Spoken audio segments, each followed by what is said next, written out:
মানুষ কই যায় রে দুনিয়া সারিয়া, মসজিদের পালকি আইনা দোলা দেয় সাজায়া তারে জনমের লাগিয়া। মসজিদের পালকি আইনা দোলা দেয় সাজায়া তারে, ছেলে মেয়ে নববধূর প্রেমেতে মজিয়া, নামাজ রোজা সব খোয়াইলা দুনিয়ায় আসিয়া। ছেলে মেয়ে নববধূর প্রেমেতে মজিয়া, নামাজ রোজা সব খোয়াইলা দুনিয়ায় আসিয়া। সেই ছেলেরাই গোসল দিবে,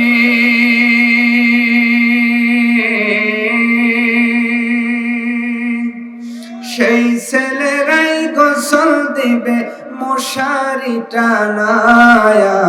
মসজিদের পালকি আইনা দোলা দেয় সাজায়া তারে জনমের লাগিয়া। মসজিদের পালকি আইনা দোলা দেয় সাজায়া তারি জনমের লাগিয়া। মানুষ কই যায় রে দুনিয়া সারিয়া, মসজিদের পালকি আইনা দোলা দেয় সাজায়া তারে জনমের লাগিয়া। দুনিয়ার জমিনে কোরআনের সব আয়াতকে অস্বীকার করলেও একটি আয়াতকে তোমরা অস্বীকার করতে পারবে না, সেই আয়াতটা হলো কুল্লু নাফসিন যায়িকাতুল মাউতি সুম্মা ইলাইনা তুরজাউন।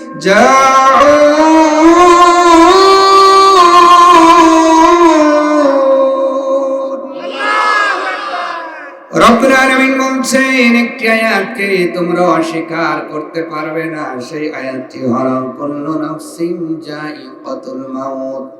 অবশ্যই মৃত্যু হবে, যাদের প্রাণ দেওয়া হলো, আত্মা দেওয়া হলো, জান দেওয়া হলো। দুনিয়ার জমিনে যাদের জান দেওয়া হয়েছে, রূহ দেওয়া হয়েছে, রূহের কারণে যাদের ভিতরে প্রাণ চলতেছে, শ্বাস চলতেছে, শুধু আমরা মানুষ নাই, বলেন তো গাছেরও জীবন আছে না নাই? গরুর জীবন আছে না নাই? হাতির জীবন আছে না নাই? আমার ভাইরা, তাহলে শুধু মানুষ নয়, কুল্লু নফস, আল্লাহ প্রত্যেক নফসের কথা বললেন। দুনিয়ার জমিনে যারই প্রাণ দেওয়া হয়েছে অবশ্যই একদিন তাকে মৃত্যুবরণ করতে হবে। আপনার বাড়িতে চেয়ার আছে, টুল আছে, কি আছে? আছে না কাঠের? অনেকেই বলেন হুজুর এই কাঠের চেয়ার টুলের তো মরণ নাই। হ্যাঁ, তাদের তো মরণ হবে না, ইতিমধ্যেই তারা মারা যাওয়ার পরে তা দিয়ে আপনারা তক্তা বানিয়ে চেয়ার বানাইছে, ঠিক কিনা?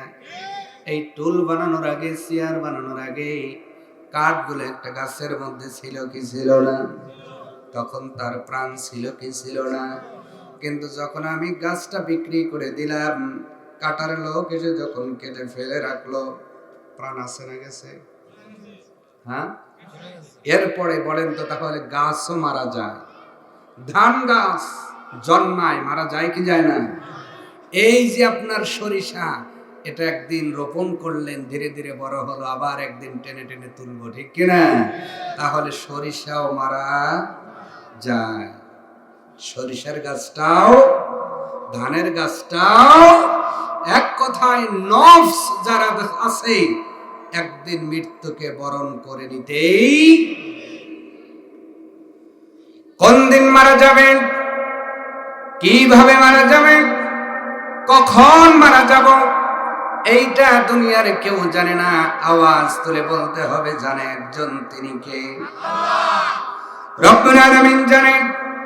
এই জন্য আল্লাহ রাব্বুল আলামিন বললেন, ও বান্দা বান্দি, দুনিয়ার জমিনে যা করো তা করো, জীবনটা যে গতিতে পরিচালনা করো না কেন, মরণের কথা স্মরণ করে আমল নামার মধ্যে নেই, কামল দিয়ে ভারী করে না। ভারী করার দরকার আছে না নাই? কেন আমল লাগবে? আমল না হলে আপনার অসুবিধা কি হবে ভালো করে বুঝবে। ও কাশীনাথপুরবাসী, আমলের দরকার কেন হবে? আমল না হলে আপনার অসুবিধা কি হবে বলেন তো? একটা উদাহরণ দিলে ভালো করে বুঝবেন। এখান থেকে আপনি সরিষাকল বাস স্ট্যান্ডে চলে গেলেন, আপনি ঢাকায় যাবেন। এবার আপনার বাস আসলো সি লাইন অথবা আলহামরা অথবা শাহজাদপুর ট্রাভেলস, পাবনা ট্রাভেলস, যে কোনো একটা ট্রাভেলসে আপনি উঠলেন। ওঠার পরে এবার যখন টিকিট চাওয়া হল, আপনি যদি বলেন টিকিট নাই কিন্তু পরনে ভালো জামা আছে, দেখো কি সুন্দর জামা পরছি, ছেড়ে দিবে? আসতে বলে টিকিট নাই, জামা পরছেন কি আর কোনো দাম নাই? টিকিট নাই, কত দামি চশমা পরেছেন, দাম নাই। কত দামি জুতা পরেছেন, দাম নাই। বাসের কন্ট্রাক্টর ডাক দে বলবে পোশাক দেখবো, পরে টিকিট দাও আগে। যদি টিকিট দিতে পারে ভালো, না হইলে বেরে করে না ভাই তো দিবেই, আর অপমানজনক কথা বলবে। ঠিক কিনা বলেন? তার মানে দুনিয়ার জীবনটা জার্নি করতে গেলে টাকার প্রয়োজন, অর্থের প্রয়োজন। দুনিয়ার জীবনটা শুধু জার্নির জন্য টাকার প্রয়োজন নয়। বলেন তো, এই বাজারে প্রত্যেক মাসে নিম্ন শ্রেণী সংসার যদি পরিচালনা করতে হয় 10,000 টাকা দরকার আছে না নাই? এই বাজারে আপনার টাকা লাগবে, সংসার চলবে না, চলবে না। কিন্তু আল্লাহ রাব্বুল আলামিন বলে, বান্দারে, মরণ নামক সেই বস্তুটা আজরাইল নিয়ে এসে রূহটা কবজ করে যখন নিয়ে যাবে, তুমি দুনিয়াতে থাকতে পারবে না। আলামে বারজাকে কবরের দেশে চলে যাবে। ওই জায়গায় দুনিয়ার সব টাকা পয়সা অচল হয়ে গেলে তোমার যেটা কাজে লাগবে সেটা হলো নেক আমল। কি কাজে লাগবে বলেন? এই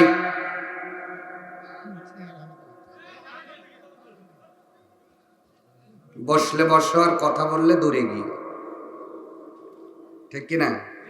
এখানে ডিস্টার্ব করা যাবে না।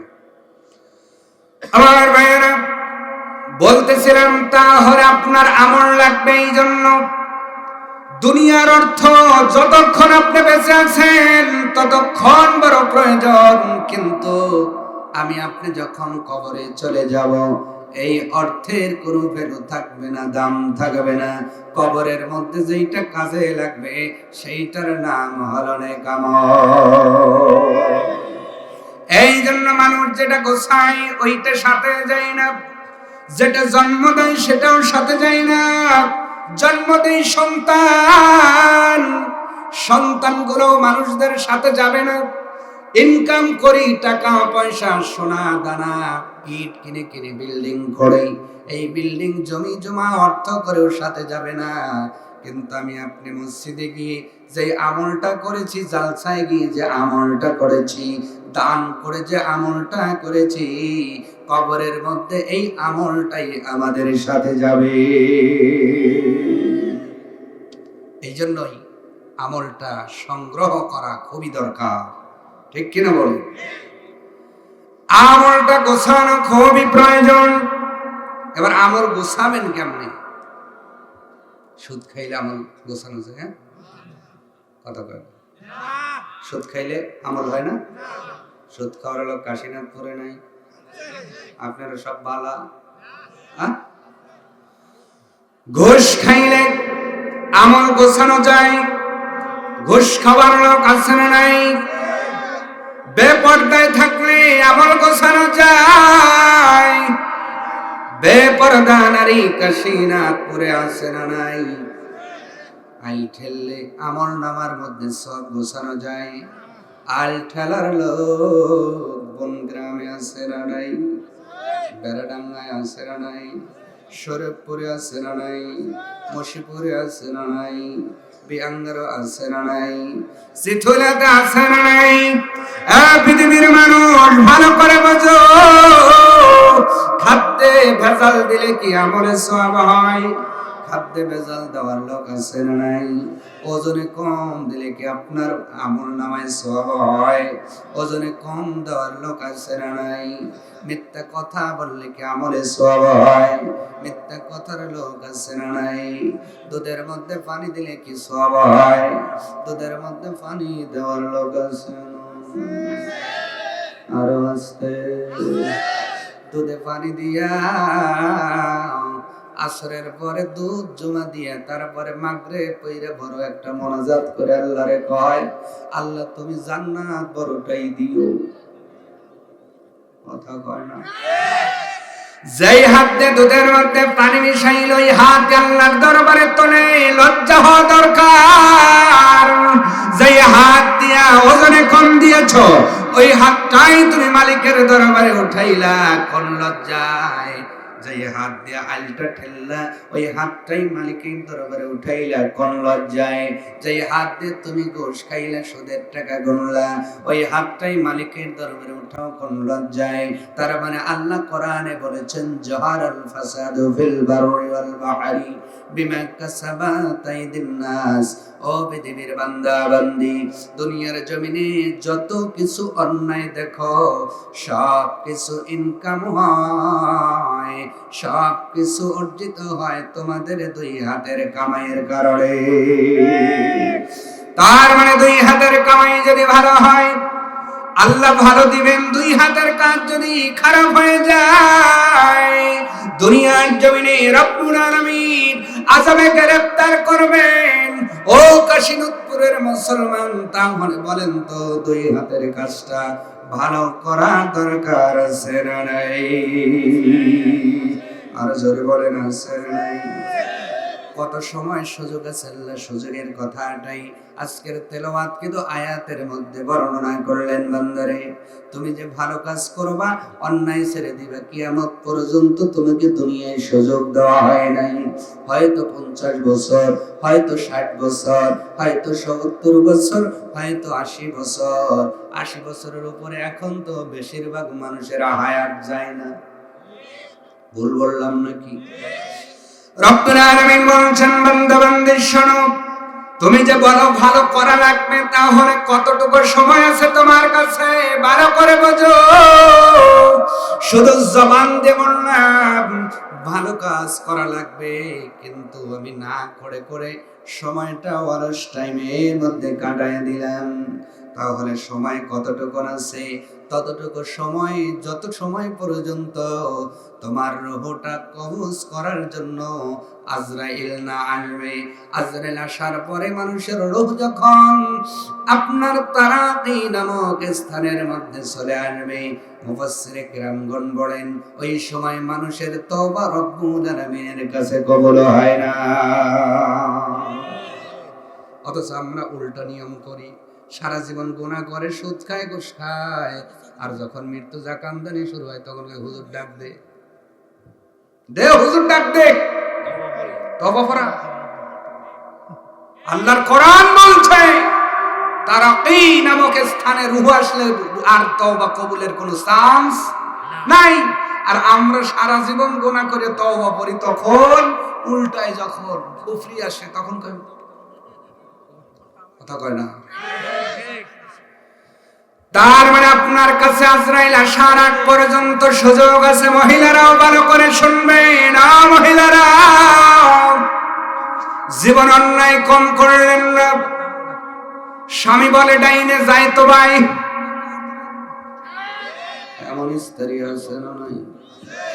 স্বামী বলে বাচ্চা গো যায় বাজারে, ঠিক এইবার আসতে হইতেছে। কথা বলা যাবে না, সানাই বন্ধ রাখেন, আমাদের ডিস্টার্ব করবেন না, কারণ আমরা একটা তালে চলি। আমাদের ডুগি তবলা নাই, হারমোনিয়াম নাই, তবে আমাদের একটা তাল আছে। তালটা কেটে দিলে সমস্যা হয়, ঠিক কিনা? যা হয়েছে আলহামদুলিল্লাহ, কথা বলবেন না প্লিজ, আমি অনুরোধ করছি। আপনারা সকলেই জ্ঞানী মানুষ, আপনারা বুঝবেন। আল্লাহ আমাদের বোঝার তৌফিক দান করুন। সাইড থেকে কথা আসলে আমাদের তালের ব্যত্যয় হয়। কষ্ট হচ্ছে কি আপনাদের? আমার ভাইয়েরা, কি যেন বলতেছিলাম?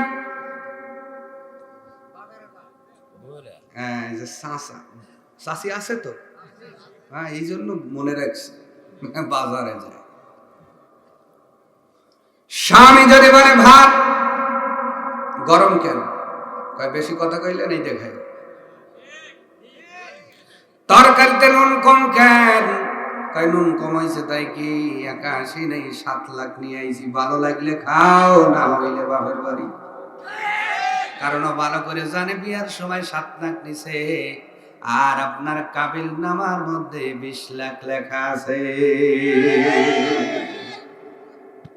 জোর ও মহিলারা, অন্যায় কম করল না। যেই ফাতেমার সঙ্গে জান্নাতে যাইবা, আল ফাতিমাতু সাইয়্যিদাতুন নিসাই আহলিল জান্নাহ, ফাতেমা হবে জান্নাতি মহিলাদের সরদারিনী। ওই ফাতেমার সঙ্গে তোমরা জান্নাতে যারা যেতে চাও, ওই ফাতেমা একটা মুহূর্তের জন্য স্বামীর হুকুম অমান্য করেন নাই। আর এরা প্রতিদিন 50 বার করে স্বামীর হুকুম অমান্য করে মোনাজাতের সময় কয়, আল্লাহ ফাতেমার সঙ্গে জান্নাত দিও। কথা কন। তার মানে আমরা সুদ ঘুষ খাল্লারে যেমন জান্নাত চাই, এরা স্বামীর হুকুম না মেনে জান্নাত চায়, ততই বোকামি। তোমাদের কাছেও তওবার দরজা খোলা আছে ততক্ষণ, আজরাইল আসে নাই যতক্ষণ, আমলটা গোছানোর সুযোগ আছে ততক্ষণ, আজরাইল আসে নাই যতক্ষণ। তার মানে আজরাইল আসার পরে ইজা মাতাল ইনসানু ইনকাতা আনহু আমালা, নবী বলেন আজরাইল আসার পরে মানুষের থেকে সব আমলের দরজা বন্ধ হয়ে যায়। সব আমলের দরজা কি হয়? কবরে গিয়ে কি নামাজ চলবে? পড়তে পারবেন? যাকাত দিতে পারবেন? হজ করতে পারবেন? না না, আজরাইল এসে গেলে আমলের সব দরজা বন্ধ হয়ে যাবে। ইল্লা মিন সালাসা, নবী বলেন তবে 3টা ব্যতীত, 3টা এমন আমল আছে যেগুলো করলে কবরে যাওয়ার পরেও সওয়াব পাওয়া যায়। আওয়াজ তুলে বলা যায় না সুবহানাল্লাহ? কয়টা কাজ বলবো, মনে রাখবেন, মনে করায় দিবেন।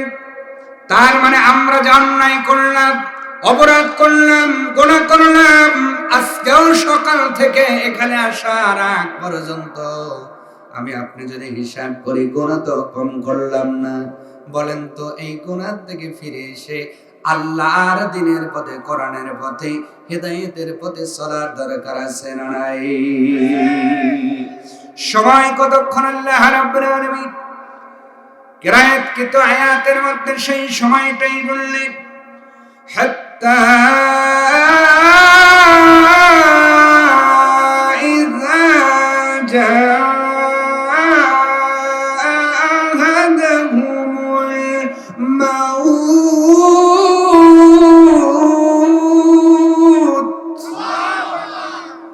তত সময় পর্যন্ত তোমার কাছে সময় আছে যত সময় তোমাদের মধ্যে থেকে কারো মৃত্যু না চলে আসে। মৃত্যু আসার পরে এই সুযোগ আর থাকবে? আসতে বলবেন না, জোরে বলেন, থাকবে? এই চান্স আর থাকবে না, সুযোগ থাকবে না। তার মানে মরণ আসা পর্যন্ত সুযোগ আছে। মরণ পর্যন্ত যারা আমল করেছি, মরণ আসে যাওয়ার পরে আজরাইল যখন বলবে, ইয়া أيتها النفس المطمئنة ارجعي إلى ربك راضية مرضية فادخلي في عبادي وادخلي جنتي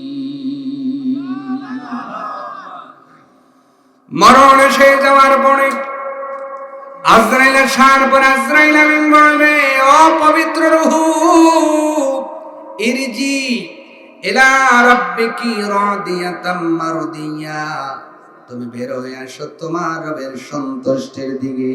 তার মানে আজরাইল আসার পরে যারা ভালো ভালো আমল ইতিমধ্যেই করেছে, ঈমান এনেছে, নেক আমল করেছে, নামাজ আদায় করেছে, সামর্থ্য হলে হজ করেছে, সামর্থ্য মোতাবেক যারা যাকাত দিয়েছে, আল্লাহর জমিনে আল্লাহর দ্বীনকে কায়েমের জন্য যারা প্রচেষ্টা চালিয়েছে, যারা রক্ত ঝরিয়েছে, এক কথায় আল্লাহর কোরআনের সব হুকুমগুলো যারা মেনে নিয়েছে, এই সমস্ত রূহগুলোকে আজরাইল আমিন ডাকতে বলবে, ও পবিত্র রূহ, আর দেরি করো না, তাড়াতাড়ি করে তোমার রবের সন্তুষ্টির দিকে বের হয়ে আসো।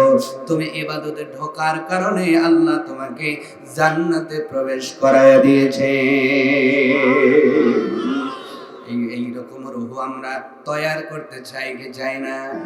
কিন্তু যদি আমরা ওই কাতারের মধ্যে না পড়ে খারাপের মধ্যে পড়ে যাই, গুনাহওয়ালাদের মধ্যে পড়ে যাই, পাপীদের মধ্যে পড়ে যাই, সুদ ঘুষ অন্যায় মিথ্যা রাহাজানি ছিনতাই খুন খারাপি, এই যে দুনিয়ার জমিনে জিনা ব্যভিচার বেড়ে গেল, বিভিন্ন ধরনের পাপের মধ্যে যদি আমার হায়াতটা অতিবাহিত করি, এবার এই মানুষদের মাঝে যখন মৃত্যুটা চলে আসবে, ওই মানুষগুলো রব্বুল আলামিনকে কি বলবেন? আল্লাহ এবার বলতেছেন, মানুষ যদি অন্যায়ের মধ্যে ডুবে থাকে, এই মানুষগুলো বলবে, ক্বালা রাব্বিরজিউন,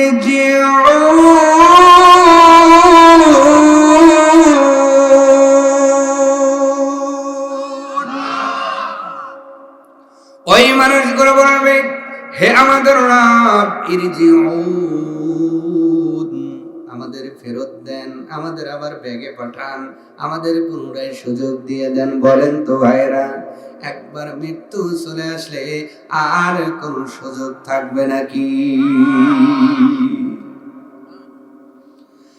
আর কোন সুযোগ থাকবে না। কেন তারা এই সুযোগটা চাবে বলেন তো? কারণ আছে না নাই? এই মানুষগুলো কেন রব্বুল আলামিনের কাছে সুযোগ চাবে, চান্স চাবে? আল্লাহ আমাদের আবার ইরজিউন, আমাদের ফেরত পাঠায় দেন। এই যে দুনিয়া আশা রাখা, এর কারণটা আল্লাহ পরের আয়াতে বর্ণনা করতেছেন।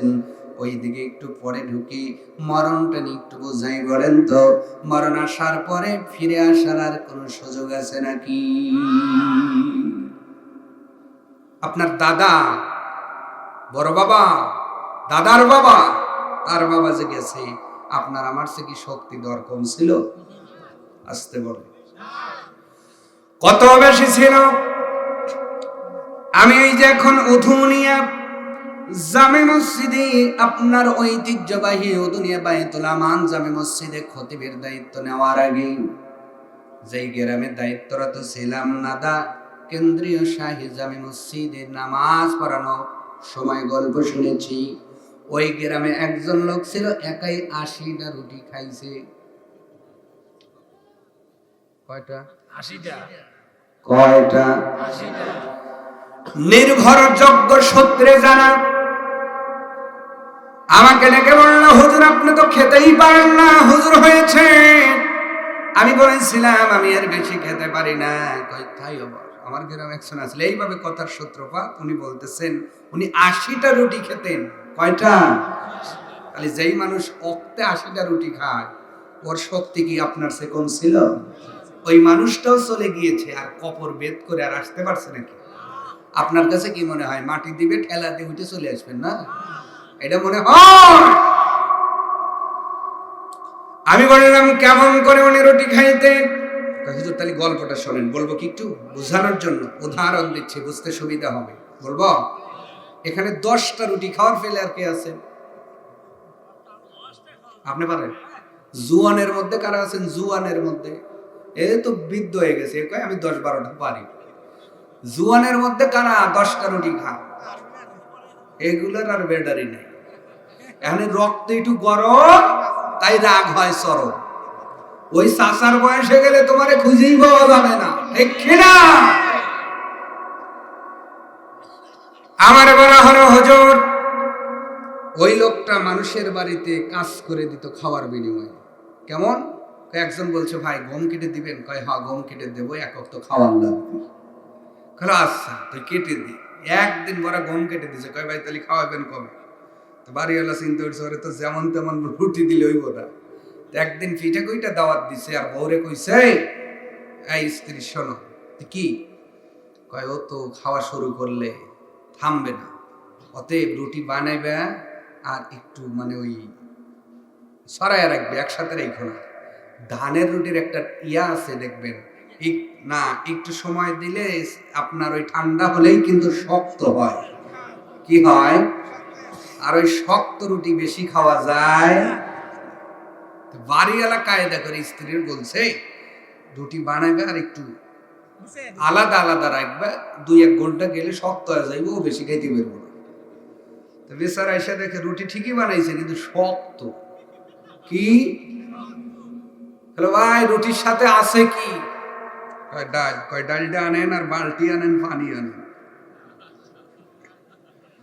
ডাল কয় ডাল নাই আনলাম, বালতিতে পানি আনবো কেন? কয় যে আপনার কাম আপনি করছেন, আমার কাম আমি করব। কি করবা? কয় আরে আনেন না। কয় ভাই আমাকে বলছে হুজুর, আমি নিজের চোখে, উনি একজন হাজি মানুষ, আমার সামনে বালতি, গলা বালতি পানির মধ্যে 80টা রুটি চুবায়া ডাল দিয়া বাড়িওয়ালা খালি তাকায় রয়েছে। কয় আপনার কাম আপনি শক্ত করছেন, আমার কাম আমি নরম করিয়া তারপরে বসাবো। এক বসায় 80টা রুটি খাইছে, হাসার খোরাকি দেই নাই, ওই রকম শক্ত রুটি। এই যে বলতেছেন আইনি 5টাও পারবে না, ঠিক কিনা? খাইছেন কয়টা? তাহলে 80টা রুটি খাইলে দেহ কেমন? ওই রকম যদি এখন এই 5 জন যুবকরে ধরে ওই রকম লোক এসে ছুটতে পারবে? তারাও গেছে, আসছে,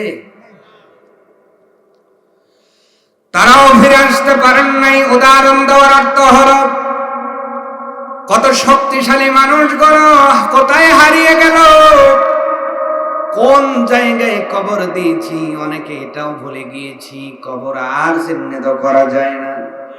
এই শক্ত সমর্থ মানুষগুলো যদি বিদায় হয়ে যায়, আর যদি তারা না আসতে পারে, বলেন তো আমরা যেই দিন মারা যাব তারপরে দুনিয়া নামক এই জায়গায় আসা যাবে নাকি? আমার যে মা বোনেরা মাজায় কাপড় পেঁচায় ঝগড়া করে, এরা মন কাবার আসবি? হ্যাঁ, কবরে যাওয়ার পরে যেই চোখ খুলে দেখবি কবরে এমন ঝগড়া শুরু করবি মন কান্নাকিরের সাথে, হ্যাঁ, তারপরে মনকে তুলে দিবি নাকি? ঝগড়া দুনিয়াতে করবা মায়েরা, বোনেরা, যা করো তা করো, আমল নামার মধ্যে নাকি গোছাও, সংগ্রহ করো, না হইলে কবরে গেলে আর ফিরে আসার কোনো সুযোগ থাকবে না। অতএব আমরা দুনিয়াতে আসার ইচ্ছা করব তারা, অপরাধ করব যারা, আর যারা সওয়াব ইনকাম করবে, মুমিন বান্দা হবে, ইমানদার হবে, তাকওয়াবান হবে, এরা মরার সময় জান্নাতের সুসংবাদ পেয়ে যাবে। মরণ আসার পরে কোনো সুযোগ থাকবে না, কাউকে ছেড়ে দেওয়া হবে না, ভালোবাসার কারণেও ছেড়ে দেওয়া হবে না। ও এলাকার মুসলমান, তাহলে ভালো করে বুঝবেন, যেই মরণ আসার পরে কোনো সুযোগ দেওয়া হলো না। আল্লাহ যদি সুযোগ দিতেন, নবীদের দিতেন। বলেন তো প্রত্যেকটা নবী মৃত্যুবরণ করেছে কি করেন নাই? নবীদের মধ্যে সবচাইতে পছন্দের নবী আল্লাহর কাছে যিনি, নাম কি? মুহাম্মাদুর রাসূলুল্লাহ সাল্লাল্লাহু আলাইহি ওয়াসাল্লাম। উনি আছেন না গেছেন? আসতে বলবেন না, জোরে বলেন আছেন না গেছেন? ইন্নাকা মাইয়িতুন ওয়া ইন্নাহুম মাইয়িতুন।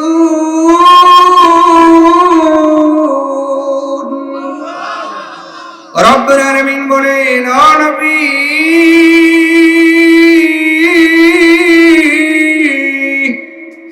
ভালো কম বাসলাম না, রহমাতাল লিল আলামিন বানাইলাম, নবীদের সর্দার বানালাম।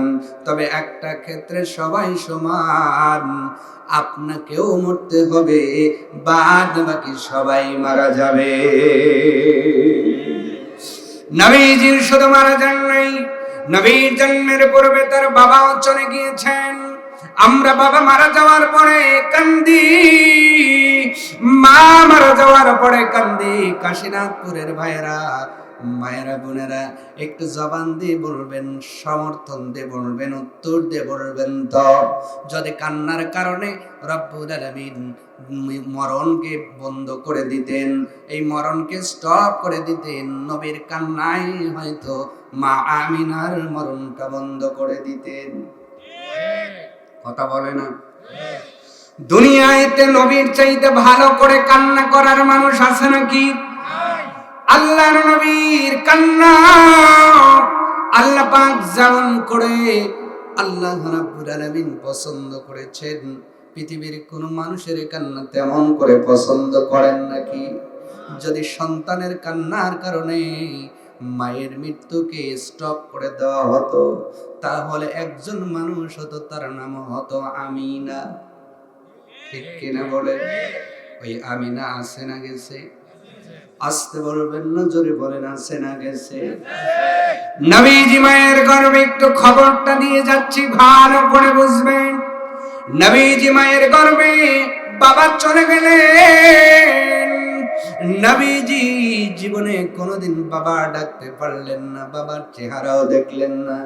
নবীজির বয়স যখন 6 বছর হয়ে গেল, নবীজি বারে বারে বলা শুরু করলেন, মা, মক্কার বাজারে আমার বন্ধুগুলো বাবার কোলে ওঠে, বাবা আদর করে, খেলা শেষে বাবাগুলো কোলে উঠায়, আমার বাবারে কোনোদিন দেখলাম না, মা গো, আমার বাবা কোথায়, একটু বলবো নাকি? আমিনা ডাকতে বলেন, ও বাবা, তোমার বাবা এমন একটা দেশে গেছে, যেই দেশ থেকে কেউ কোনোদিন ফিরে আসে না। এরপর নবীজি কাঁদতেছেন। নবীজির বয়স 6 বছর। আওয়াজ দিয়ে বলেন, কয় বছর? কয় বছর? 6 বছর বয়স। এমন সময় নবীজির আর্তনাদ, নবীজির কান্না, নবীজির আবদার মা আমিনা ফেলতে পারলেন না। এবার মা আমিনা দাসী উম্মে আইমানকে ডাক দিয়ে বললেন, উম্মে আইমান রে, একটা গাধা অথবা উট রেডি করো, আমি আমার মুহাম্মদকে নিয়ে তার বাবার কবরের কিনারে যাব। এদিকে আল্লাহ পাক আজরাইলকে রেডি হওয়ার জন্য বলে দিয়েছে, আজরাইল রেডি হও, আমার আমিনা মক্কা থেকে যখন তার স্বামীর কবরের কিনারে আসবে, আমি আল্লাহর ঘোষণা, ওই জায়গায় আমিনার জানটা কবজ করবা। আজরাইল নবী ওই দিন হয়তো একটু হতভম্ব হয়ে গিয়েছিলেন। ও মালিক,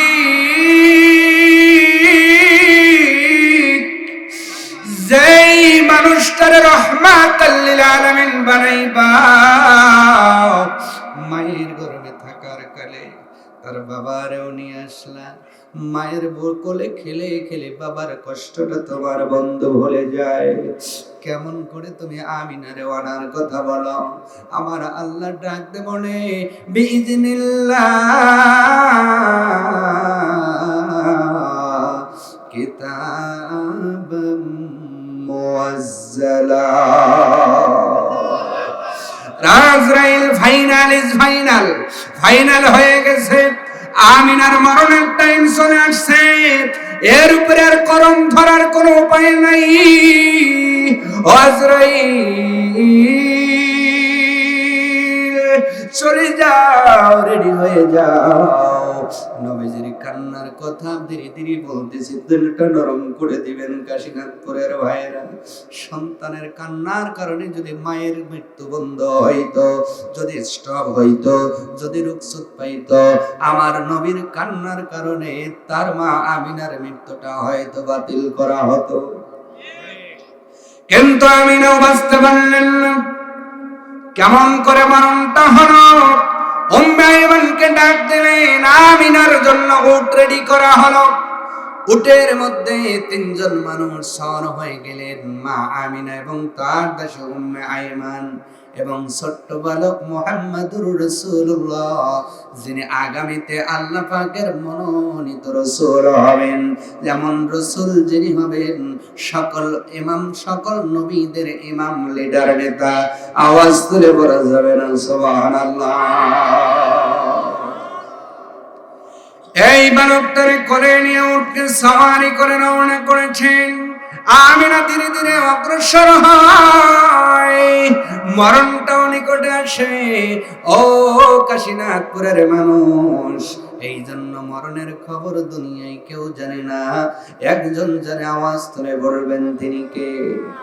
আপনার কাছে শুয়ে আছে স্ত্রী, স্ত্রীও মরণের খবর জানে না। সন্তান শুয়ে আছে, সন্তানও মরণের খবর জানে না। মাও জানে না, বাবাও জানে না। আপনি আগামীকাল এমন একটা প্রয়োজন হবে, হয়তো আপনার কোনো প্ল্যান নাই, কোনো পূর্ব প্রস্তুতি নাই, কিন্তু হঠাৎ করে দরকার হয়ে গেল। আপনি এখান থেকে কাশীনাথপুর থেকে যখন ভ্যানে উঠলেন, ওই যে মশিপুর যাওয়ার পরে এই অ্যাক্সিডেন্ট করে দুনিয়া থেকে বিদায় হওয়ার রেকর্ড ইতিপূর্বে আছে না নাই? তার মানে মরণের সময়, জায়গা, কাইফিয়াত জানে কে? আরো জোরে। কার মরণ বাসের চাপায় জানা নাই, কার মরণ আগুনে পুড়ে জানা নাই, কারো মরণ কারেন্টে ধরে আছে কেউ জানি না। কেউ হয়তো গর্তে পড়ে মারা যাব, কেউ জানি না। কেউ হয়তো পেটের মধ্যে ছুরি ঢুকাইয়া মারা যাবে, কেউ জানি না। কে বিষ পান করে মারা যাবে, কেউ জানি না। কার মরণ কেমনে আছে, কাইফিয়াতটা, সময়টা, স্থানটা একজন নির্ধারণ করেছে। জোরে বলেন তিনি কে? আমিনা চলে যাচ্ছেন। এই জন্যই কোরআনুল কারীমের মধ্যে রব্বুল আলামিন ডাকতে বলে, ও পৃথিবীর বান্দা বান্দি শোনো, আইনামা তাকুনু ইউদরিকুমুল মাউতু ওয়ালাউ কুনতুম ফি বুরুজিন মুশাইয়্যিদা। কোথায় মরণের ভয়ে পালাইবা? তুমি যেই দিকে পালাইতেছো ওইটাই তোমার মরণের রাস্তা, ঠিক কি না? মরণ থেকে পালানো যাবে না, মরণ থেকে যেটাই পালাও, মরণ তোমায় লইবে ঘিরি। যদিও পালাও আকাশ পানে লাগিয়ে সিঁড়ি। আমার ভাইয়েরা, তোমার মরণ যদি আকাশের উপর থাকে, কিছুদিন পূর্বে বলেন তো বিমান বিধ্বস্ত হয়ে 181 জনের মধ্যে 2 জন ছাড়া সবাই মারা গিয়েছে। লেখা কার লেখা? তাহলে 181 জনের মধ্যে 2 জন যে বেঁচে গেলেন, বাঁচালেন কে? আসতে বলবেন না, জোরে বলেন, বাঁচালেন কে? এই মরণের কথা যদি তারা জানতো, জীবনে কি ওই দইরাও বাইরে যাও ওই ফেলেনে তোলা যেত? নিজের টাকা খরচ করে টিকিট কেটেছে, সুন্দর পোশাক পরে মনে আনন্দ চিত্তে আপনার প্লেনে ওঠে, সিট বেল্ট বেঁধে। অনেকেই তো জীবনের প্রথম জার্নি হলে বলেন তো অনেক সময় ছবি টবি ওঠে কি ওঠে না? আর জীবনের প্রথম প্লেনে উঠলাম, প্লেনটা এতই সুন্দর, কিন্তু মানুষ যদি জানতো প্লেনে উঠলে প্লেন ক্রাশ হয়ে মারা যাব, জীবনেও মানুষটা প্লেনে উঠতো না। আল্লাহ ওই জায়গায় ওইভাবে মরণ লিখে রেখেছেন, এটা পৃথিবীর কেউ জানে না, জানানো হয় নাই। জোরে বলেন সুবহানাল্লাহ। মা আমিনা উটের পিঠে উটেরও সন্তানকে নিয়ে, দাসীকে নিয়ে স্বামীর কবর সন্তানকে দেখাবেন। যেন নবীজি আর যেন মাকে না বলে বাবা কই, বাবা কই। এই কথা চিন্তা করে সন্তানকে নিয়ে রওনা হলেন। যেতে যেতে সর্বপ্রথম উনি নানার মানে আমিনার বাবার বাড়ি, নবীর নানার বাড়ি ওহাব জুহরির বাড়িতে চলে গেলেন। ওখান থেকে মদিনায় একটু ঘোরার জন্য চলে গিয়েছেন। সুবহানাল্লাহ। কেন গেলেন? কারণ আমিনার মরণের ডেটটা, টাইমটা এখনো কমপ্লিট হয়। এই জন্য ঘোরার সুযোগ দিয়েছেন কে? বাবার বাড়িতে ঘুরলো, আত্মর বাড়িতে ঘুরলো। উম্মে আইমান বলছেন, ও জাতির লোকেরা, আমি জানি না এই ছেলেটাই মুহাম্মাদুর রাসূলুল্লাহ হবে, তবে ছোট্টবেলা থেকে আমি আমার এই শিশু নবীকে মায়ের আদর দিয়ে পালন করেছি। যেই দিন থেকে আমিনা চলে গিয়েছে, ওই দিন থেকে আমি উম্মে আইমানি আমার নবীজির মা হয়ে গিয়েছিলাম। আমার নবীজি উম্মে আইমানকে বড় পছন্দ করতেন। মদিনার বাজারে চলে গেলেন, উম্মে আইমানকে নিয়ে চলে গেলেন। অনেক জায়গায় ঘুরলেন ফিরলেন, নানার বাড়িতেও ঘোরা হলো, আত্মীয়র বাড়িতে ঘোরা হলো। ঘোরা শেষে আমিনা বলছে, উম্মে আইমান রে, আর দেরি নয়, চলো আমার সন্তান রে তার বাবার কবরটা দেখায় নিয়ে আসি। মদিনার থেকে 70 মাইল পশ্চিমার দক্ষিণের কানিতে একটা জায়গা আছে। জায়গার মধ্যে এখনো কিছু খেজুরের বাগান, কিছু বাবলা গাছ আছে। জায়গাটার নাম হলো আবওয়াব নামক স্থান। ওই জায়গার মধ্যে নবীজির বাবা আব্দুল্লাহ ঘুমায় আছেন। মা আমিনা ডাক দেন, ও আইমান, উম্মে আইমান, চলো আমার সন্তানটারে নিয়ে চলে যাই। রওনা করে দিলেন। ইতিমধ্যেই আসমানে খবর হয়ে গেছে, আজরাইল রেডি হও, আজকে আমিনার জীবনের শেষ দিন। আমিনার জীবনের কোন দিন? আসতে বলবেন না, জোরে বলেন কোন দিন? মরণের দিন যেদিন আসবে আমিও জানবো না, আপনিও জানবেন না। ইয়াউমুল মাউত যাকে ঘোষণা করা হয়েছে, ওই দিনটা হলো মরণের দিন, যেটা সূরাতুল বাকারার 281 নম্বর আয়াতের মধ্যে রব্বুল আলামিন ইনক্লুড করে দিয়ে বলেন, বান্দা বান্দি, মরণের দিনটা আসার পরেও সবাই জানবে না, কিন্তু একটা সিম্পটম বোঝা যাবে। যারা মুমিন হবে তারা আনন্দিত হবে, আর যারা বেঈমান হবে তারা অস্থিরতা অনুভব করবে, কোনো কিছুই তারা ভালো লাগবে না। واتقوا يوما ترجعون فيه إلى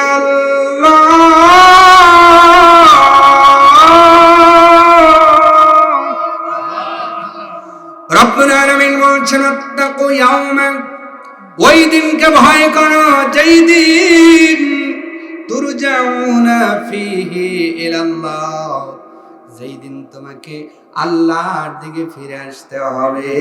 আওয়াজ তুলে বলা যায় না সুবহানাল্লাহ। শুধু ফিরে আসলেই শেষ হবে না। অনেকেই বলে দুনিয়া মস্ত বড়, খাওয়া দাওয়া ভর্তি করো, যা আছে কপালে দেখা যাবে সকালে, মরার পরে বডি গলে যাবে, শেষ হয়ে যাবে। না না, মরার পরে তোমার শেষ নয়, মরার পরে কি হবে আল্লাহ এটাও বললেন। ওই যে ফিরে যাইবা কবরে, আল্লাহর কাছে ধরা দিবে, এরপরে কি হবে?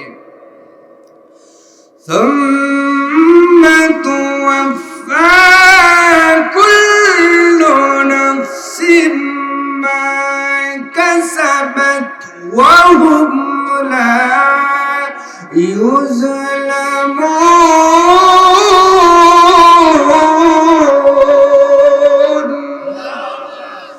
রব্বুল আলামিন বলেন, সুম্মা তুওয়াফা, আমি আল্লাহ তৎপর পরিপূর্ণ প্রতিদান দান করব কুল্লু নাফসিন, প্রত্যেকটা প্রাণীকেই। জোরে বলুন আল্লাহু আকবার। আল্লাহ ওই আয়াতে বললেন কুল্লু নাফসিন যায়িকাতুল মাউত, প্রত্যেক রূহকেই প্রাণকেই মৃত্যুবরণ করতে হবে। আর এই আয়াতে বললেন কুল সুম্মা তুওয়াফা কুল্লু নাফসিম মা কাসাবাত, যা অর্জন করবে যে রূহগুলো আত্মাগুলো, আমি আল্লাহ পুঙ্খানুপুঙ্খ তাদের হিসাব বুঝিয়ে দিব। ওই মরণের দিন চলে আসলেই ইমানদার শান্তি অনুভব করবে। আল্লাহু আকবার। ও মায়েরা বোনেরা, এমনই জীবন করিও গঠন, মরিয়া হাসিবে তুমি কাঁদিবে ভুবন। আর এমন জীবন করলা গঠন, মরিয়া কাঁদিবে তুমি হাসিবে ভুবন। এমন মহিলা আছে মৃত্যুবরণ করলে অনেক প্রতিবেশী বলে ভালোই হয়েছে, শগুন গেছে। কথা বলে না, এমন বলে না। পুরুষের মধ্যে এমন আছে মারা গেলে কয় ভালোই হয়েছে, একটা শিয়াল গেছে। শিয়ালের কাজ হলো মুরগি ধরে খাওয়া। আর মুসলমানের নামধারে কিছু মানুষ আছে পর স্ত্রীদের সম্মান হানি করে, এরা শিয়াল যাইতে কথা কয় না। যেমন শিয়াল অন্যের মুরগি খোপ থেকে ধরে খায়, এই মানুষগুলো অন্যের সম্পদ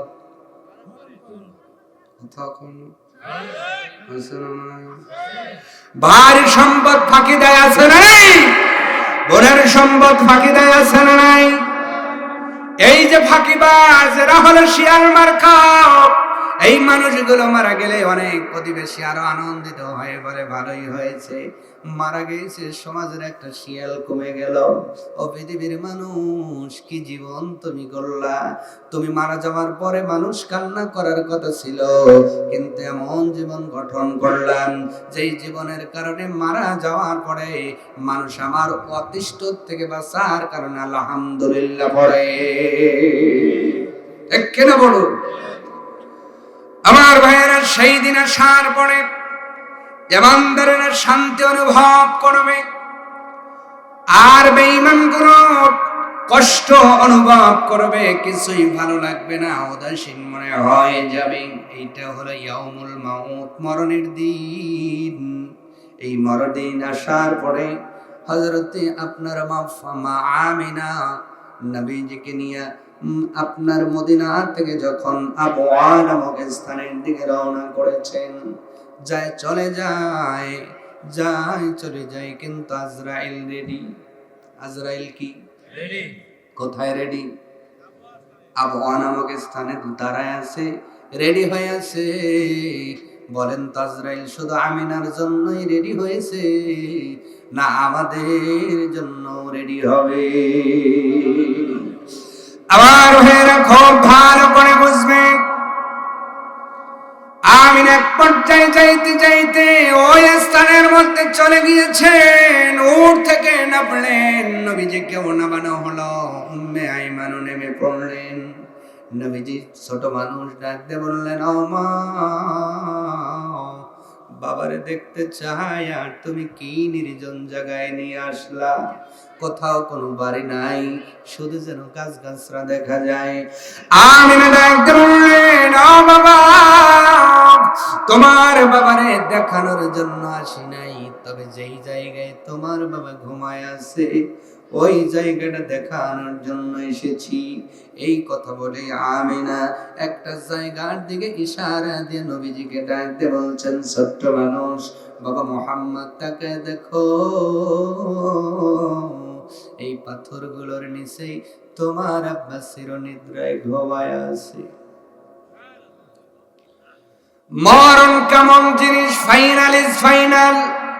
কবরস্থানের প্রোগ্রাম করলেন, কমিটি হলেন, উন্নয়ন করলেন, এরপরেও মরণ থেকে বাঁচা যাবে এমন একটা মরণ জিনিস যেটা ফাইনাল ইজ ফাইনাল। নবীজিকে যখন বলেছেন, বাবা মুহাম্মদ, এই জায়গায় তোমার বাবা ঘুমায় আছেন, নবীজি আর দেরি করেন নাই, ছোট্ট মানুষ বাবার কবরের কিনারে বসে গিয়েছে। ডাক বলছেন, বাবা, ও বাবা, বাবা,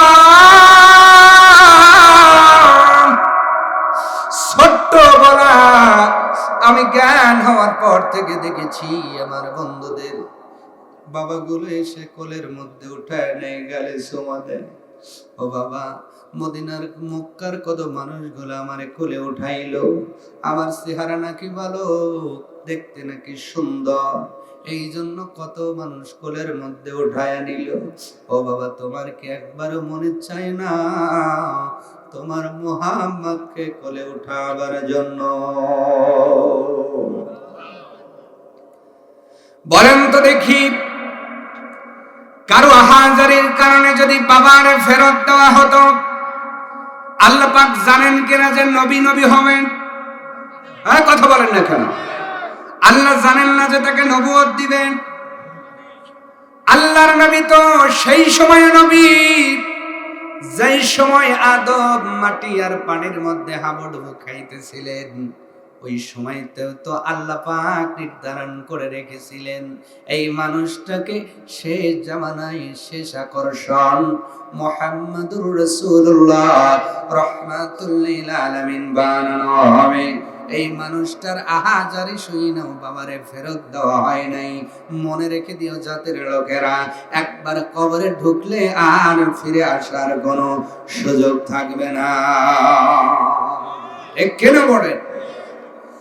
নবীজি কাঁদতেছেন, আবওয়া নামক স্থানের বাতাস যেন স্তব্ধ হয়ে গেছে, আকাশ বাতাস যেন স্তব্ধ হয়ে গেছে, যেন ভারী হয়ে গেছে।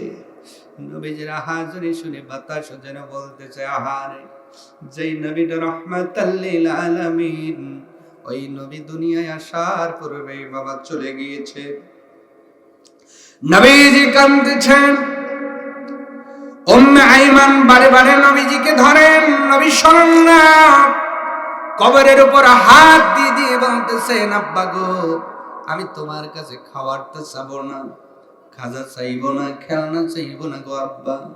আমার বন্ধুগুলো কত সুন্দর করে বাবার কোলে ওঠে, আমি মুহাম্মদ শুধু বাবা তোমার কোলে ওঠার জন্যে। এরপরে নবীর বাবারে ফেরত দেওয়া হলো না। নবীকে ধরে উম্মে আইমান বুকের সাথে ইতিমধ্যে আমিনার বুকটা যেন ভার হয়ে গেছে।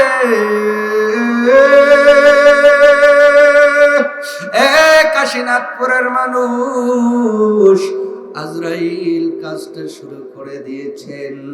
আমিনা ডাক দিয়ে বলে, উম্মে আইমান রে, ও বোন আমারে ধর, আমার তো ভালো লাগে না। এই কথা বলেই মা আমিনা বসে পড়লেন। উম্মে আইমান কাছে যায়, ডাক দিয়ে বলে, বোন রে, কেমন লাগে, কেমন লাগে বলো না। ফাতেমা আমিনা ডাক দিয়ে বলে, বোন রে, সেই খারাপটা লাগে, এর পূর্বে সেই খারাপটা কোনোদিন লাগে নাই। মরণ কি জিনিস মায়েরা বোনেরা আপনারাও ভালো করে বোঝেন। যেই সন্তানের জন্য ভাত খাওয়াতে যাইয়া নামাজ পড়লেন না, যেই সন্তানের পেশাবের কারণে ওই সন্তান আপনার কবরে যাবেন না। আমিনা ডাক দিয়ে বলে, বোন রে, এমন খারাপ কোনোদিন লাগেন নাই। নবীজি হাদিসের মধ্যে বলেন, আমার উম্মত শোনো, আকসিরু যিকরা হাজিমিল লাজ্জাত, এমন একটা মৃত্যুকে বেশি বেশি স্মরণ করো যেই মৃত্যুটা তোমার দুনিয়ার সব মুহাব্বত, সব স্বাদকে বিনষ্ট করে দেয়। আল্লাহু আকবার বলে।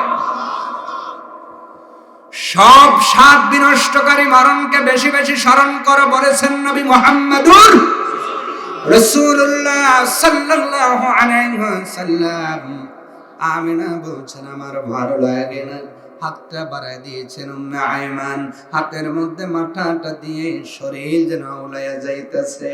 ও ভাই, জাননি আজরাইল প্রথম পায়ের বৃদ্ধাঙ্গুল থেকে যখন কবর শুরু করে। এই জন্য মরণ যারা বরণ করবে, আপনারা যদি ওই সময় থাকেন, আমার কথার সাথে মিলাবেন, সর্বপ্রথম যারা মারা যাবে তাদের পা আগে অকাজিও হয়ে যায়। পায়ের বৃদ্ধাঙ্গুল থেকে ধীরে ধীরে রুহটাকে আপনার গোছায় নিয়ে এসে মানুষের হলকমের মধ্যে নিয়ে আসা হয়। হলকমের মধ্যে আসার পরে ওই সময় মানুষের শ্বাস প্রশ্বাসও ভালো চলে না, খাবার দিলে খাবার ভেঙে দেয়, কারণ তার রুহটা শরীরের সব জায়গায় নাই, এখন শুধু হলকমের মধ্যে চলে এসেছে। আমার ভাইয়েরা, আমিনার শরীরটা যেন অষ্টনিশ হয়ে যাচ্ছে, যেন দুর্বল হয়ে যায়, ক্ষমতা নাই। উম্মে ঈমান ডাকতে বলে, ও আমিনা, এমন কেন করো? তাকাও না মুহাম্মাদের দিকে, ওর বাবা নাই। আজকে যদি তুমি আমাকে রেখে চলে যাও, বলো রে আমিনা, মুহাম্মদ কার দিকে তাকায় দুনিয়ায় থাকবে? আমিনা ডাক দিয়ে বলে, সন্তানের দিকে তাকাই তো বেশি খারাপ লাগে রে বোন, কিন্তু আমার হাতে তো কিছু করার নাই। আছে নাকি? আসতে বলে, আছে নাকি?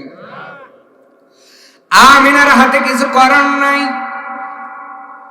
উম্মে ঈমানকে বললেন, বোন রে, আমার একটু ঘুরাইয়া দাও, আমি আমার সন্তানের দিকে একটু তাকায়া থাকি। একটু পরিস্থিতির উপরে নিজেকে দাঁড় করে দেখেন তো, মাত্র বয়স 6 বছর, বাবারেও যিনি দেখতে পারলেন না, যিনি হবেন শ্রেষ্ঠ মহামানব, সুবহানাল্লাহ, যিনি হবেন আখিরি পয়গম্বর, যিনি হবেন খাতামান নবিয়িন, আল্লাহু আকবার। মাকানা মুহাম্মাদুন আবা আহাদিম মির রিজালিকুম ওয়ালাকিন রাসূলুল্লাহ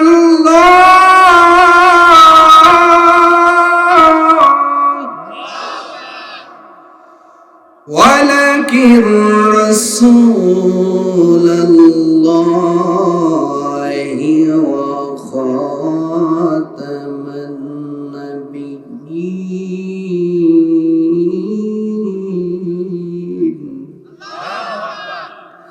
যিনি হবেন খাতামান নবীন, নবীদের শেষ নবী, মানবের মহামানব, শ্রেষ্ঠ মানব। তারই মা আমিনা বলছেন, বোন একটু ঘুরায় দে, জীবনের শেষ সময়টা আমার সন্তানটারে দেখি। কি সন্তান জন্ম দিলেন, জন্মের পরে বাবা হারাইল, 6 বছরের কালে আমি আমিনাও হয়তো চলে যাব। মা আমিনাকে ঘুরিয়ে দেওয়া হলো। ভালো করে বুঝবা, ওই এলাকার মানুষ মরণ আজরাইল যদি একটা মানুষের হাজারের কারণে, যদি আর্তনাদের কারণে, কান্নার কারণে মরণ থেকে বাঁচানো যাইত, সেটা হয়তো নবীর কান্নার কারণে আমিনার মরণটা বাতিল করা হতো। আমিনার মরণ বাতিল করা হয় নাই, প্রমাণ হয়ে গেল কোনো সন্তানের কান্নার কারণে কোনো মায়ের মৃত্যু বন্ধ করা হবে না। মা আমিনাকে ঘুরিয়ে দেওয়া হলো, নবীজি কান্না বন্ধ করে দিয়েছেন। মায়ের অস্থিরতার কারণে নবী ঘুরে গেছেন, নবীজি আগান না, নবীজি ঘুরে মা আমিনার নজরের উপরে নজর পড়ে গেছে। দরদর করে চোখ দিয়ে ছোট্ট মানুষের পানিগুলো যেন পড়তেছে। নবীজি যেন মায়ের দিকে তাকায় আছে, আর যেন নবী বলতে চায়। উম্মে আইমান বলে, পৃথিবীর মানুষ, তোমরা তো এই জায়গায় ছিলে না, আমি ছিলাম। আমি ওই ছোট্ট মানুষের চেহারার মধ্যে অনেক ভাষা দেখতে পেরেছি। আমার নবীজি যেন বলতে চায়, ও মা, বাবারে দেখলাম না, বাবার কোলে উঠতে পারলাম না, বাবার চেহারাও বুঝলাম না, তোমার কোলে ঘুমাইয়া বাবার কষ্ট ভুলে গেলাম। আজকে এই জায়গায় বাবার কবর দেখাতে এসে তুমিও যদি চলে যাও, মারে বলো না কার কাছে আমি ঘুমাইব। অন্যায় মান বলেন, নবীজি যেন এটা বলতে চায়, ও মা, কে আমার মাথায় হাত বুলাই দিয়ে ঘুম পাড়াবে গো মা, বলো না কে আমার মুখে খাবার উঠায়া দিবে। উম্মে আইমান বলেন নবীজি ফেলফেল করে তাকায় আছেন, চোখের কোটা বেয়ে বেয়ে পানির ফোঁটাটা পড়তেছে। আমিনাও কাঁদতেছে আর বলে ও বাবা কিছু করার নাই। আজরাইল যদি একবার ধরে রে, আজরাইল ছেড়ে দেওয়ার পাত্র নয়। ও বাবা এসেছিলাম বাবার কবর জিয়ারত করাবার জন্য, এই জায়গায় মরণ চলে আসলো। নানাবিধ কথা চোখে চোখে যেন হচ্ছে। উম্মে আইমানের হাত এমন করে আমিনা খপ করে ধরে ফেললেন, হাতটা দিয়া নিজের হাতের উপরে দিয়ে বলছে বোন রে, ও উম্মে আইমান আমার তোর ভালো লাগে না, হয়তো এখনই দুনিয়ার থেকে চলে যাবে। তাকায় দেখ বাবা হারা শিশুর সন্তানটা বাবার কবরের কিনারে কেমন করে কান্না। কবর কথা দাও, আমি চলে যাওয়ার পরে মরণের আগ পর্যন্ত আমার সন্তানটারে বুকে আগলাইয়া রাখবি। আমিনা হাতের উপরে হাত দিয়া মরণের উপর উম্মে আইমানের হাত নে বলে ও বোন কথা দে জীবনেই বাবারা সন্তানটারে কোনোদিন কষ্ট দিবি না, আমি মাও তো বিদায় হয়ে যাচ্ছি।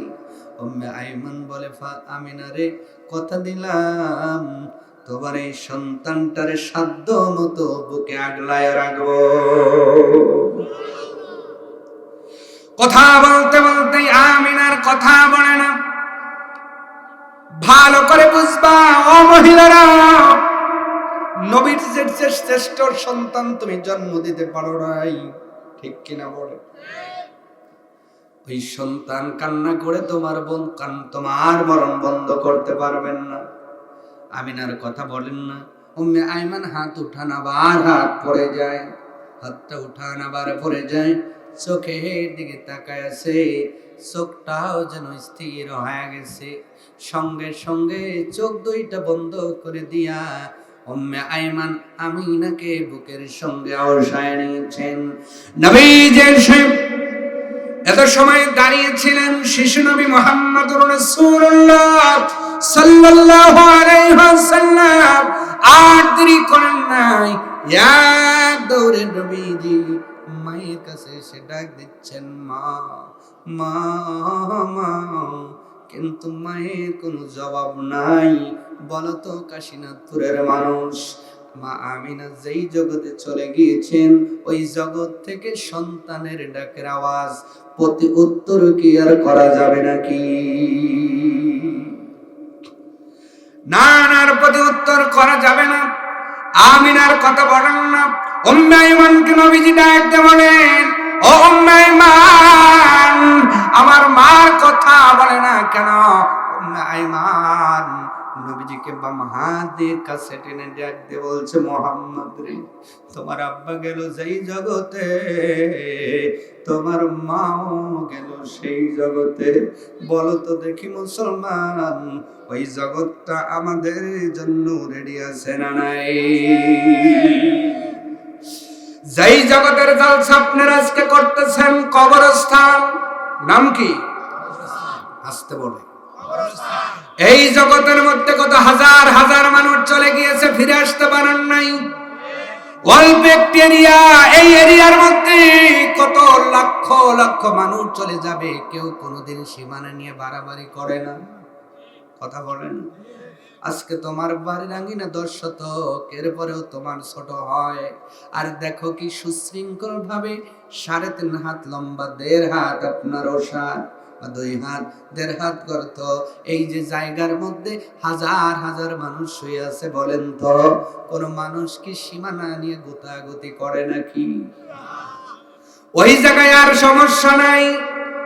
5 বিঘা 10 বিঘা বড় জোর আপনার জায়গা হবে, 3-4 বিঘা একটা কবরস্থানের মধ্যে হাজার হাজার লক্ষ লক্ষ মানুষের সীমানা আমরা দিয়ে আসলাম।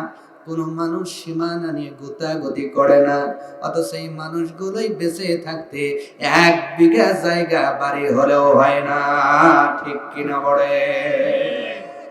গোতাগতি সীমানা নিয়ে আছে না নাই? কবরে গেলে আর গোতাগতি করতে পারবো না, অতএব গোতাগতি বাদ দেওয়ার দরকার আছে না নাই? আমিনা চলে গেলেন, নবীজিকে বুকের সাথে আওসায় নিলেন। উম্মে আইমান বলেন, এখানে লোকজন কিছুই নাই, আমি চলে গেলাম। একটি কাছে একটা ছোট্ট একটা গ্রাম ছিল, ওখান থেকে লোক আনলাম।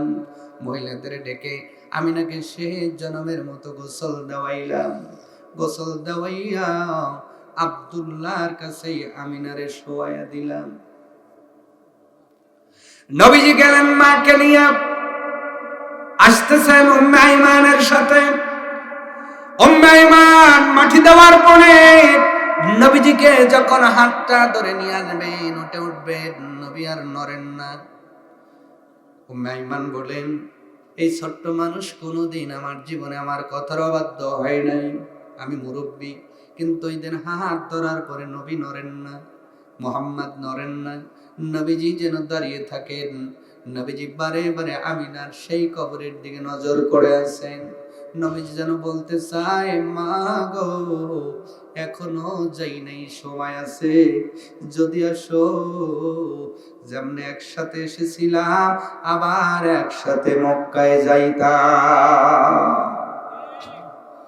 কিন্তু মা আমিনা ফিরে আসেন নাই। উম্মে আইমান কোলের মধ্যে উঠায়, উটের উপর সওয়ার হইলেন। উম্মে আইমান বলেন, যত সময় নজরে দেখা যায় ছোট্ট নবী ঘুরে ঘুরে সেই মা বাবার কবর যেন দেখে আর বলে, মা গো, বাবা গো, এতদিন বাবা হারাছিলাম, এখন থেকে আমি ছোট্ট মানুষ মা হারাও হয়ে গেলাম। বলেন তো, যেই আজরাইল আসার পরে নবীজির মা বাবাকে ছেড়ে দিলেন না, আমার আপনার মা বাবা তার চেয়ে দামি নাকি? ছেড়ে দিবেন নাকি? রেখে যাবেন নাকি? তাহলে সেই মরণটা আমার আপনার সামনে আছে না নাই? আসতে পারবেন না, আছে না নাই? আমার ভাইরা খুব লক্ষ্য করবেন, তাহলে মরণ থেকে বাঁচা যাবে না।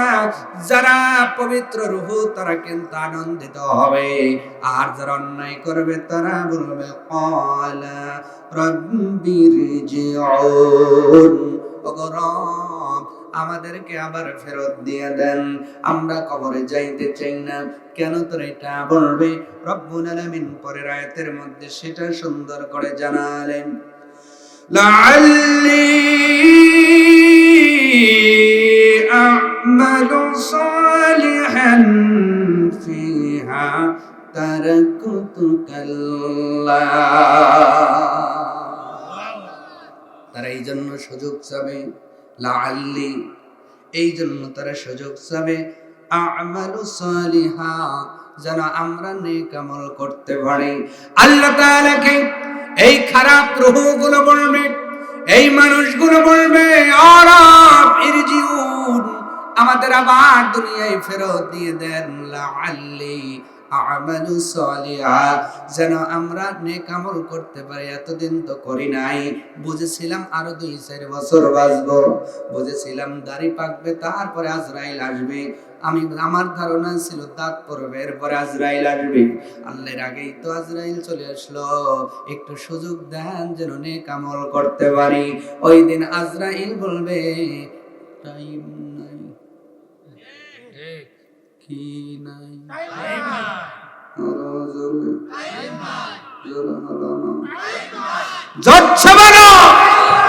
কি নাই। আজকে অনেকেই বলে না, যদি বলে নামাজে যাই, বলে টাইম নাই, কথা বলে তো ইরিতে বীজ দিতে ব্যস্ত, সরিষা তোলা নিয়ে ব্যস্ত, হ্যাঁ, ব্যবসা নিয়ে ব্যস্ত, মাছ মারা নিয়ে ব্যস্ত, দোকানদারি নিয়ে ব্যস্ত, বাজার করতে ব্যস্ত, মা বোনরা থালা বাসন ঘষণ মাজো নাকি। যদি বলে মারা নামাজ পড়েন, কয় হুজুর চাকরানি করতেই তো দিন যায়, নামাজ পড়বো কখন? আছে না নাই? অনেক মহিলা কিয়ামতের দিন আল্লাহকে বলবে, আল্লাহ স্বামীটা ভালো ছিল না কেন? খালি খাবার না পাইলে হাইরে মারতো। এই খাবার না তার ঠেলায় আল্লাহ নামাজ পড়তে পারি না। আল্লাহ ওই দিন রব্বুল আলামিন ফেরাউনকে সামনে দাঁড় করায়া দেবেন, ডাক দে বলবে মহিলার লোক তাকাও, এর নাম কি? বলবে ফেরাউন। আল্লাহ পাক ডাক দে বলবে মহিলারে তোমার স্বামী কি ফেরাউনের চাইতে খারাপ ছিল? ওই সময় মহিলার বলবে, কথা বলবে না। রব্বুল আলামিন বলবে মহিলারে ফেরাউনের স্ত্রী হইয়া আসিয়া যদি ইবাদতের সময় পায়, তোমার স্বামী তো ফেরাউনের চেয়ে খারাপ ছিল না, তাহলে কেন তুমি সময় পাইলা না? তার মানে এটা আমল না করার পাইতারা। অনেক ছেলে মানুষ বলবে আল্লাহ রিজিকের ঠেলায়, রিজিক ছেলে মেয়ে পড়ানোর দরকার ছিল, স্ত্রীর গয়নাগাটরি দেওয়ার ছিল, এই রিজিকের দান্দায় মসজিদে যাইতে টাইম পাইনি। আল্লাহ আল্লাহ মাফ করে দাও। আমি গরিব মানুষ। কি মানুষ? আসতে বলে কই গরিব মানুষ জন্য তো খালি ব্যায়াম চালাইছি, টাকা গোছাও টাকা গোছাও, দোকানদারি করছি। গরিব মানুষ আল্লাহ বানাইছিলেন, এই জন্যই তো মসজিদে যেতে পারিনি। এমন মানুষ আছে না? হুজুর নামাজের কথা কান, টাকা কি আপনি দিবেন না? গোছাইনি আমারই লাগবে না। এখানে রব্বুল আলামিনের কাছে এই মানুষগুলো এক্সকিউজ করবে। এইভাবে নিজের সমর্থনে যখন এই কথাগুলো বলবে, রব্বুল আলামিন হযরতে আলীকে কাঠগড়ায় দাঁড় করায় বলবেন উনজুর, তাকাও। এটারে চেনাও? কয় হ্যাঁ চিনি। আল্লাহ নাম কি? আলী। আর কি? কয় নবীর জামাই। আর কি? হাসান হোসেনের বাপ। আর কি? ফাতেমার স্বামী। চেনো তো দেখি। এই মানুষটার চেয়ে তুমি গরিব ছিলা? তার মানুষগুলোর কথা বলবে, ওই মানুষটার জবান বন্ধ হয়ে যাবে। ডাক বলবে আল্লাহ না না, আমার আল্লাহ বলবে আমার আলীর চুলায় 3 গুণ আগুন জ্বলে নাই। এই আলী যদি ইবাদতের টাইম পায়, তুমি পাইলা না কেন?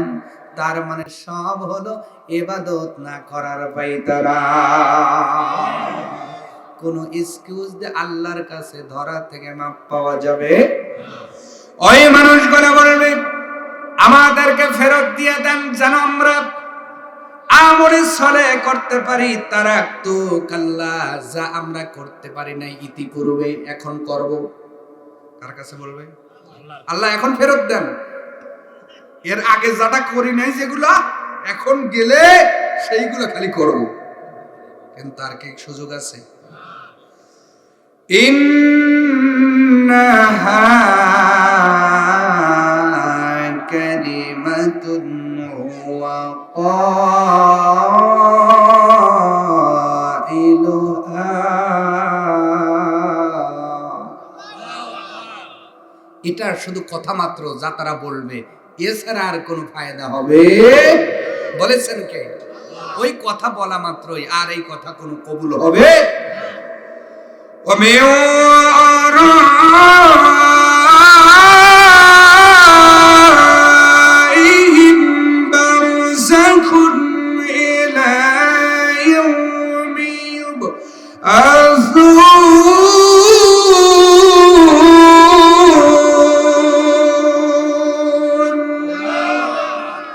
রব্বুল আলামিন বলেন পাপ অন্যায় করার পরে যেই বান্দা বান্দি নারী পুরুষের আল্লাহর কাছে সুযোগ চাবে, এই সুযোগ চাওয়াটা কবুল হবে না।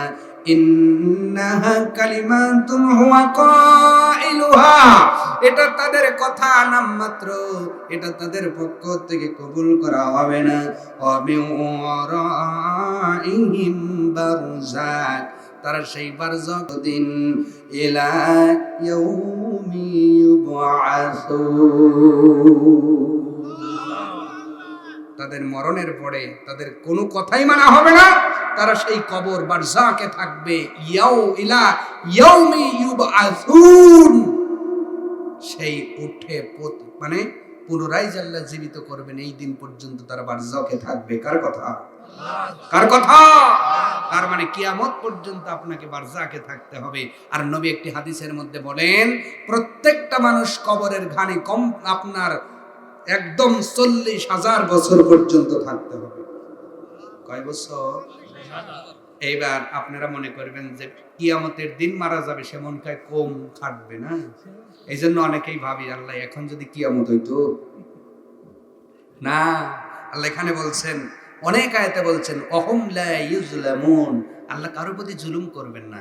আদম নবীর সময় যারা মারা গিয়েছে তারাও যতদিন কবরে থাকবে, কিয়ামতের দিন যারা মারা যাবে তারাও, না হলে তারা তো অবজেকশন দিবে, আল্লাহ আমরা বেশি গানি টাটছি, এখন আমার আগে জান্নাত দাও, ঠিক কিনা? সময় কার কথা মানে? অতএব আপনি যখনই মারা যান 40,000 বছর, কয় বছর? 40,000 বছর যেই কবরে থাকা লাগবে, ওই কবরের জন্য কি গুছাইছেন বলে? কিছুই না। অথচ আমি এমনেই চলতেছি, দুনিয়াটা কেমন জানো কোনো দিকে খেয়াল নাই, চলতেছি তো চলতেছি তো একই নিয়মে চলে। সকাল হয় 9টায়, এই বিরাস করি, ফ্রেশ হই, বাজারে যাই, চা খাই, 10টা বেজে যায়, আবার এসে একটু সন্তানদের সাথে কথা মতো বলি, বলার পরে আজান দেয়, গোসল দিয়া নামাজ পড়ি কি পড়ি না, আবার দুপুরের সময় একটু ঘুমটুক দেই, আসরের সময় আবার ক্যারাম বোর্ড খেলি, এই নাইলে ফুটবল খেলি, নাইলে খেলা দেখি, মাগরিবের আজান দেয়, তখন টুকটুকো বাইতে আসি, শীতের দিন ল্যাপের নিচে শীত হয়ে যায়, কথা কয় না? এই নিয়মে আপনার জীবন চলতেছে। মনে রেখে দিও, এই দুনিয়ার হায়াত অল্প কিন্তু মর্যাদা অনেক বেশি। এই ছোট্ট একটা জীবনের উপর বিশেষ করে তোমার বিচার হবে, নাই জান্নাতি না হয় জাহান্নামী। এই ছোট্ট একটা হায়াতের উপর বিচার করে তোমার কবর জীবন ভালো হবে না খারাপ হবে। অতএব এই জীবনটা অলস টাইম কাটিয়ে দেওয়ার কোনো সুযোগ নেই। এই জন্য যদি বলেন, অনুরোধ করে বলে গেলাম, যা করেছি আজকে আমরা তওবা করে বাড়িতে যাব, আগামী সকাল থেকে নামাজওয়ালা হব ইনশাআল্লাহ, জোরে বলুন ইনশাআল্লাহ, রোজাওয়ালা হব ইনশাআল্লাহ, যদি সমর্থন থাকে হজওয়ালা হব ইনশাআল্লাহ, আমি নেকওয়ালা হব ইনশাআল্লাহ, খারাপ ছেড়ে দেব, মুনাফিকি ছেড়ে দিব, বাটপারি ছেড়ে দিব, সুদঘুষ ছেড়ে দিব, মানুষকে ঠকানো ছেড়ে দিয়া আমি হিদায়াতের পথে আসব ইনশাআল্লাহ। এটি কি হুজুরের লাভ না আপনার লাভ? হিদায়াতের কথা বললেই তো অনেকে বলে না হুজুর মনকে দলীয় কথা কয়। এটা কি দলীয় কথা না আপনার কথা? এটা দলীয় কথা না আমার কথা? আপনার কথা, আমার কথা, সবার কথা, মুমিনের কথা, মুত্তাকির কথা। কারণ আমাদের টার্গেট জান্নাত। জান্নাতে যেতে হলে হিদায়াতের রাস্তাতেই যেতে হবে, বাইপাস কোন রাস্তা আছে নাকি?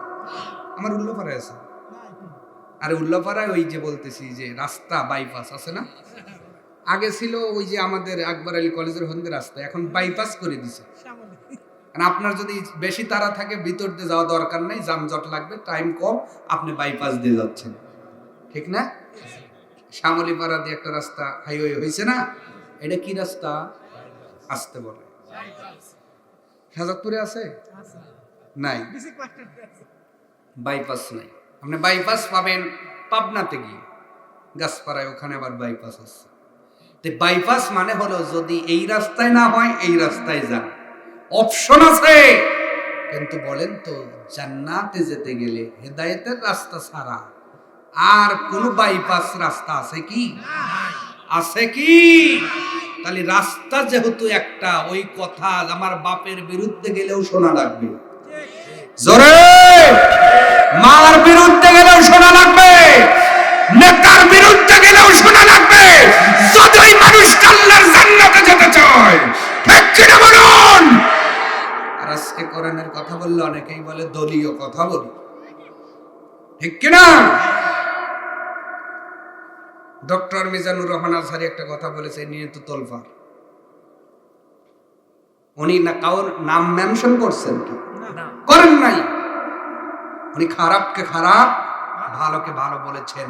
এটা বলার পরে যদি আপনার চুলকানি হয়, বুঝতে হবে আপনার ভিতরে চুলকানির রোগ আছে, ঠিক কিনা?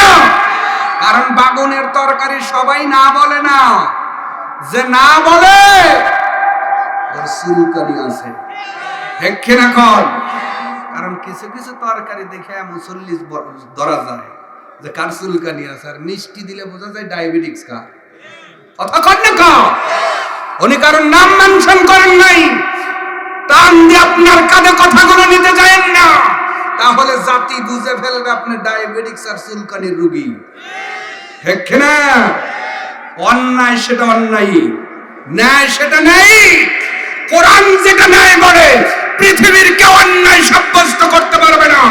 আর কোরআন যেটা অন্যায় বলে পৃথিবীর কোন মানুষ সেটাকে অন্যায় বানাতে পারবে। এতে ন্যায়ের পক্ষে যদি একজনও থাকে ওইটাই ন্যায়, আর অন্যায়ের বিপক্ষে যদি 1 কোটিও থাকে ওটা অন্যায়। দল বাড়ি হলেই সেটা সঠিক হবে বিষয়টা এমন নয়। যদি তাই হতো ফেরাউনই ঠিক হইতো। কথা বল না কা? মুসার যে অনুসারী ছিল ফেরাউনের অনুসারী 1000 ভাগ দিলে 1 ভাগ হইব না। তাহলে যদি লোক দেখে আপনারা বলেন যে এরাই ঠিক, এইটা ঠিক না। কোরআন হাদিসে যারা ঠিক তারাই ঠিক। ঠিক কিনা? কষ্ট দিলাম? কষ্ট পেলেন? অতএব গুতাগুতি বাদ দেন। আপনি মানুষকে ভালোবাসতে শেখেন, আপনি মানুষের কাছে যেতে শেখেন। আমাদের টেন্ডেন্সি হলো আমি করতে পারবো না ভালো কাজ, ও করবে কেন? এটা না? একটা মানুষ যেমন একটা উদাহরণ দিলে ভালো বুঝবেন। গত সরকারে যারা ছিলেন, আমি সমালোচনার জন্য বলছি না, আল্লাহ আমাকে যেন বুঝদান করেন এবং আমি বোঝানোর জন্য বলছি। উদাহরণস্বরূপ ইসলামী ব্যাংক ছিল না? হ্যাঁ, ইসলামী ব্যাংকটার যে কার্যক্রম ছিল ভালো না খারাপ? ওই ব্যাংকে কি শুধু জামাত শিবির যেত? হ্যাঁ হ্যাঁ, হ্যাঁটা নাটাও তো একটু বেটা সলের মতো বলে।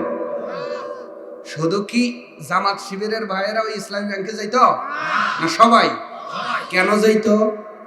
তার সিস্টেম ভালো, তার কাজ ভালো, তার দক্ষ সম্পন্ন এমপ্লয়ি আছে, এই জন্য তারা সেবার মান ভালো।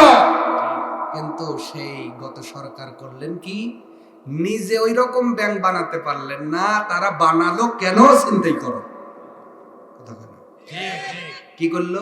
ছিনতাই করে নাম তাদের নামে নিয়া এমন একটা অবস্থা করলো, হযবরল অবস্থা। ঠিক কিনা?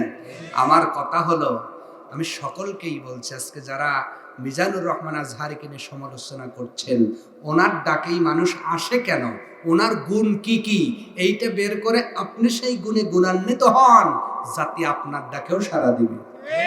ঠিক কিনা? এখন কথা হইছে এমন, এই ইন্দুর আর বান্দরের মতো, আমি পারবো না ও পারবে কেন? আমি দাওয়াত দিলে খিচুড়ি দিলেও তো এত লোক আসে না, ওর ডাকে জালসা শুনতে এত লোক আসে কেন? মাথা গরম। ঠিক কিনা? তো ওনার মধ্যে যেই গুণগুলো আছে, এই গুণ সম্পন্ন লোক আপনি হন। আমার জাতির লোকেরা অত্যন্ত সরল মনা। ঠিক কিনা? কোরআন বান্ধব লোকেরা, আপনি যদি সেই গুণে গুণান্বিত হন, জাতির লোকেরা আপনার ডাকেও সাড়া দিবে। আল্লাহ গুতাগুতি বাদ দিয়া মানুষের সেবায় নিয়োজিত হওয়ার তৌফিক দান করুন। যে যেখান থেকে পারেন মানুষের কাছে যান, মানুষকে দরদ করেন, মানুষকে ভালোবাসেন, মানুষের দুঃখ বোঝেন, আপনাকে মানুষ ভালোবাসবে। আমি কি কাউকে নাম নিয়ে বলছি? অল ওভার যারা চান আগামীতে মানুষকে সেবা দিবেন, এই সেবাটা যেন মুনাফিক মার্কা না হয়। মুনাফিক মার্কা কি? যা ইতিপূর্বে জাতির লোকেরা হারে হারে চিনেছে। ঠিক কিনা? যারাই এসেছে নির্বাচনের আগে ফেরেশতার শাস্ত্র ভাই বোনকে কেবল জান্নাতে নেমে গেছে। কথা বল না কেন? পাঞ্জাবি পোশাক পরে এমন, আর হাত দেখায় মনে, ওরে বাপ রে, জিবরাইলের খালাতো ভাই হইব। যেই নির্বাচন চলে যায় এমন জিন্স পরছে পাছার অর্ধেক দেখা যায়। একই বাপ, তার মানে মুনাফিক। কথা বল না কেন? আপনার চরিত্রই তো মুনাফিকের চরিত্র। আপনি নির্বাচনের আগে এক রূপ ধরেন, নির্বাচন গেলে আর এক রূপ ধরেন। নির্বাচনের আগে এক সুর, ভাইরা ভোটটা দিয়ে বেরিশটা দিব। ভোট চলে যাওয়ার পরে যদি কয় ভাই বেরিশটা দেন, কয় বাস দিব। কথা কর না কেন? কয়া ময়া যাওবান দুই একটা টিয়ার পাওয়া যায়, ও আইনতে যার 1.5 টিয়ার খরচ হয়। ও সেটাই না করবি কি কর? ভুল বললাম নাকি? আমি বলেছি আপনাদের কথা, যারাই চান দেশের জনগণকে আপনারা চালাবেন, প্রত্যেকটা নেতার গুণ লাগবে 4টে। এটা আমি বলছি। কে বলছেন? আরো জোরে আপনার জায়গা থেকে যদি এই 4টে গুণ সম্পন্ন লোক হতে পারেন, আপনাকে মোস্ট ওয়েলকাম জানিয়ে জাতির লোকেরা আপনাকে আদরে সম্ভাষণ দিয়ে কোলে উঠাবে, ঠিক কি না? যেই 4টে গুণ ধরেছিলেন মাওলানা শাহিদ মতিউর রহমান নিজামী, এই 4টে গুণ থাকার কারণে 2 টাকা কেলেঙ্কারি ধরাতে পারে না। সুবহানাল্লাহ বাজ্জা কয় আরো জোরে। এই গুণগুলো যদি আপনার ভিতরে থাকে, আপনি যেখান থেকে দাঁড়াবেন আমরা আপনাকে সাপোর্ট করব, ঠিক কি না? আপনি গুণওয়ালা হবেন না, মুলাওয়ালা হয়ে গুণওয়ালা মানুষের দোষ ধরবেন, এটা জাতির লোকেরা বরদাস্ত করবে না। আল্লাহ আমাদের বোঝার তৌফিক দান করুন, সকলেই বলুন।